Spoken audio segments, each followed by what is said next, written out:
Hola, buenas tardes. La justicia ha decidido que queden en el aire las últimas medidas sanitarias en la Comunidad de Madrid. Un juez anula la prohibición de fumar en la calle, el cierre del ocio nocturno, también el uso de la mascarilla. La propia comunidad había pedido que las ratificara y el juez dice que pueden limitar los derechos fundamentales si no se declara el estado de alarma. También reprocha al Ministerio de Sanidad que no publicará la orden en el BOE. Ahora el Gobierno regional le pide un auto de aclaración mientras el Ministerio estudia el dictamen. En unos minutos vamos a buscar la opinión de un experto. En otros casos, como Valencia, la justicia sí que ha autorizado esas medidas. Y siguen aumentando los casos en Madrid, Cataluña y País Vasco. En la capital recomiendan no salir de casa en las zonas con más incidencia. En Euskadi han batido su récord histórico, 724 casos en un solo día. Y en Reus, en Tarragona, la tasa de contagios se ha multiplicado por 5. La edad media de contagiados ha bajado 20 años desde los momentos más duros de la pandemia, de los 59 a los 38 años. Para concienciar a los más jóvenes, Fernando Simón pide ayuda a los creadores de opinión, los conocidos como influencers. A veces pensamos que estamos hablando con nuestros amigos y no nos damos cuenta que hay mucha gente siguiendo lo que hacemos y haciéndonos caso. Castilla-La Mancha va a cerrar los prostíbulos con ese objetivo, controlar el virus. Es la primera autonomía que da este paso. Ayer la ministra de Igualdad pedía por carta esa medida a todas las autonomías. En estos locales es muy difícil rastrear contagios. Además, muchos no operan como lugares de ocio nocturno. Algunos son bares, otros incluso hoteles. Airbnb prohíbe hacer fiestas o eventos en sus alojamientos y limita el aforo a 16 personas. Advierte de consecuencias drásticas para los huéspedes que no cumplan las normas. Y el brote del virus del Nilo en Sevilla ya ha dejado 2 fallecidos. Se trata de una mujer de 85 años y de un hombre de 77. A día de hoy hay 38 infectados por un virus que transmiten los mosquitos. Por eso la Junta continúa con las fumigaciones. Sigue en estado crítico Alexei Navalny, el opositor a Putin, ingresado en Siberia por un presunto envenenamiento. Según los médicos rusos, no hay rastros de veneno, pero no permiten trasladarlo a otro centro. Un equipo de médicos alemanes independientes acaba de recibir luz verde para visitarle. I accept this nomination for President of the United States of America. Joe Biden ya es oficialmente el candidato que intentará sacar a Donald Trump de la Casa Blanca por parte de los demócratas. Anoche aceptó la nominación del partido y se reivindicó como el presidente que sacará a Estados Unidos, dice, de la oscuridad, apelando a la unidad.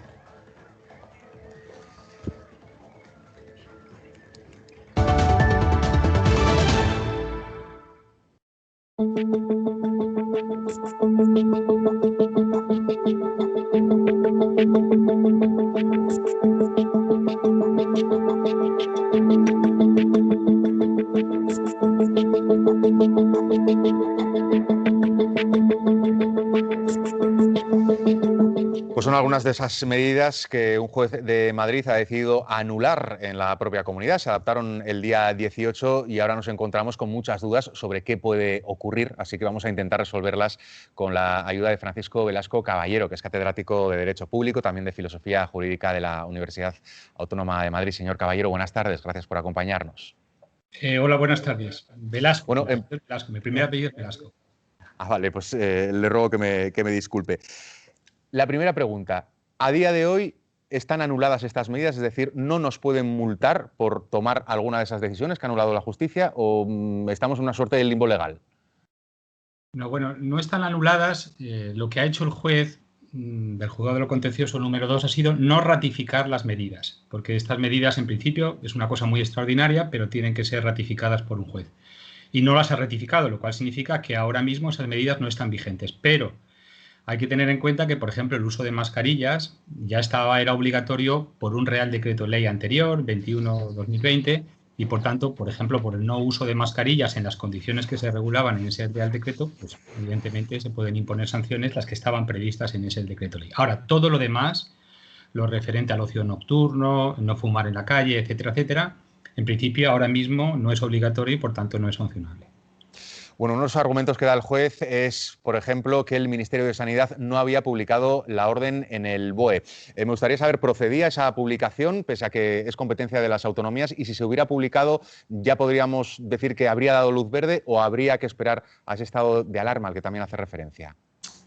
Pues la verdad es que el auto que ha dictado el juez no es muy claro. Yo creo que en este sentido he oído unas declaraciones del consejero de Justicia de la Comunidad de Madrid diciendo que iban a pedir una aclaración del auto. Me parece que es lo que procede, porque lo cierto es que no se entiende muy bien cuál es la razón por la cual no se han ratificado esas medidas, porque es verdad que en el inicio de la argumentación dice que el auto dice que todo esto viene de una orden del Ministerio, que después, una orden de medidas coordinadas, que después las han hecho eficaces cada una de las comunidades autónomas, y es verdad que esa orden no fue publicada, pero después ya entra en otras cuestiones sobre si había o no restricciones o limitaciones de derechos fundamentales, total, que al final no está muy claro. En cualquier caso, si la razón fuera que la orden inicial del Ministerio de Sanidad de medidas coordinadas, que en realidad lo único que hacía era mostrar el acuerdo de los distintos consejeros de sanidad de las distintas comunidades autónomas, si ese era el argumento, ese argumento en mi juicio no es bueno. Porque aquí lo que había hecho el Ministerio de Sanidad en realidad es actuar como foro de coordinación, pero lo que se acordó en el Consejo Interterritorial de Salud, del Sistema Nacional de Salud, lo que se acordó es unas medidas que iban a ser comunes para todas las comunidades autónomas, pero quien las iba a ir aprobando es cada autoridad competente, que es la autoridad autonómica. Por tanto, la orden ministerial que no se publicó no obligaba a nada. No, de ahí no venía los mandatos o las prohibiciones que después sí que han provenido de cada una de las comunidades autónomas, como hemos ido viendo. Claro, porque en el caso de Valencia, por ejemplo, hemos visto que la justicia ha dicho que sí, que adelante con estas medidas. Entonces nos preguntamos, ¿tan ambigua es la opción de interpretar esta ley? A mi juicio, no. A mi juicio, yo creo que hay que entender que, que seguramente esto se produce en un contexto muy rápido. Es verdad que el juez tiene que dictar el auto, lo dicta en muy poco tiempo. El asunto, dice el propio auto que le entra hoy, lo resuelve hoy. Por tanto, hay que entender que esto se hace con mucha agilidad, pero lo cierto es que, aquí había una orden de la Comunidad de Madrid, la orden 1008, que es la que tenía que ratificar o no, y esto es lo que tenía que hacer el juez. El juez lo que tenía que decir es si procedía o no procedía ratificar esa orden. Todo lo demás es ajeno al auto sobre la ratificación o no. Es decir, puede estar publicada o no la inicial orden ministerial donde se fijaba el acuerdo, pero esto es ajeno. Es decir, aquí lo que se estaba planteando, que es lo que había pedido la Comunidad de Madrid, es que se ratificaran esas medidas, y lo que procedía era ratificarlas o no, pero no porque la orden donde está fijado el acuerdo de todas las comunidades autónomas estuviera o no publicado. Eso es ajeno a este asunto. Entonces, todos esos elementos podemos decir que están, en cierto sentido, fuera de lugar en el auto. No procedía a hablar de esas opciones o propuestas. Esa es mi opinión. Y ya digo, siempre teniendo en cuenta que todos somos seres humanos y que esto son resoluciones que se adoptan por un juez de una manera muy rápida, pero en este caso, a mi juicio, no de una manera justificada. Por eso yo creo que tiene todo el sentido el que el consejero de Justicia de la Comunidad de Madrid haya pedido un auto de aclaración, porque es cierto que no se entiende muy bien el por qué sí o el por qué no. ¿Nos podemos encontrar con situaciones así en todas las autonomías? ¿Existiría alguna opción, no sé si desde el punto de vista de la Administración, alguna reglamentación, o desde el punto de vista de la propia justicia, no sé si habría que acabar generando, no sé, jurisprudencia en el Tribunal Supremo, o no hay que llegar tan lejos?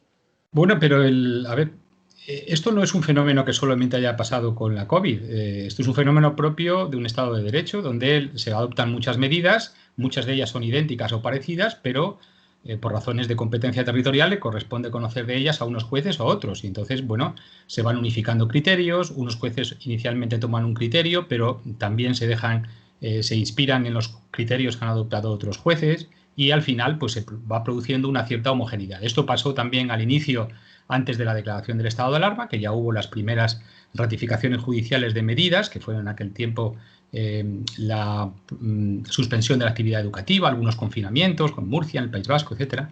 Y eso se irá produciendo. Es decir, esto es un fenómeno normal. Todos sabemos que no siempre los jueces resuelven en el mismo sentido, pero resuelven los asuntos que les toca resolver conforme a argumentación jurídica. Por tanto, tampoco esto es que sea algo excesivamente grave. En cualquier caso, yo creo que esto acabará resolviéndose por los correspondientes tribunales superiores de justicia cuando se recurran ante ellos las ratificaciones o no ratificaciones de las distintas medidas autonómicas. En cualquier caso, con el articulado legal que tenemos a día de hoy, ¿entiende que hace falta cambiarlo para evitar que se den estas situaciones o realmente simplemente con ejecutarlo y ver cómo los distintos tribunales superiores se van pronunciando, podremos luchar contra la pandemia, no sé, de forma eficaz, rápida? Bueno, sí, o sea, con lo que tenemos podemos. Otra cosa es que todo, y esto también es mejorable. Y esto es mejorable porque es una legislación que en gran medida viene del año 86, donde tampoco teníamos claro cuál era el escenario al que nos íbamos a enfrentar en años sucesivos, y desde luego no lo presente.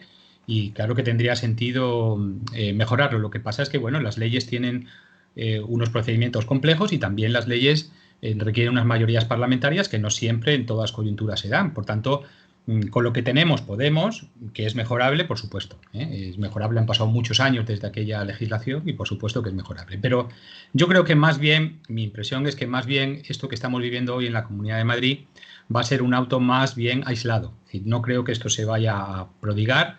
Yo creo que más bien la corriente principal, los autos que yo he visto, que están bien argumentados, yo creo que no van ni mucho menos en ese sentido. Por tanto, yo creo que dentro de unos días veremos que esto es más la excepción que la regla. Bueno, una última pregunta. Nos decían la semana pasada los empresarios del ocio nocturno que iban a ir a la justicia para tumbar esas últimas medidas. ¿Entiende que pueden prosperar? ¿Hay margen legal? Pues podría ser que sí, ¿no? Eso no se puede excluir de antemano porque fundamentalmente lo que están haciendo los jueces en este trámite de ratificación es un control de proporcionalidad.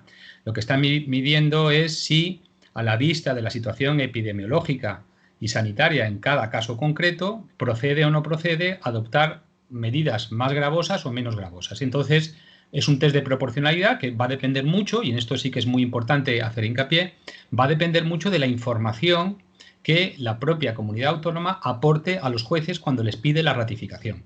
Cuando las comunidades no aporten una información precisa y que muestre la necesidad de esas medidas prohibitivas, es bien posible que un juez legítimamente diga, a la vista de la información que me dan, yo no estoy en condiciones de ratificar una medida prohibitiva. Por tanto, los jueces, en el control de proporcionalidad que están haciendo, pues algunas veces han puesto, como sabemos en otros casos, han puesto ya algunas pegas, como diciendo, sobre todo en el sentido de que esto no está suficientemente justificado. Por tanto, yo creo que los jueces van a ratificar con carácter general todas las medidas siempre que la información epidemiológica y sanitaria de las autoridades autonómicas esté bien motivada. Si no, pues hay un cierto riesgo de que algunas no se ratifiquen.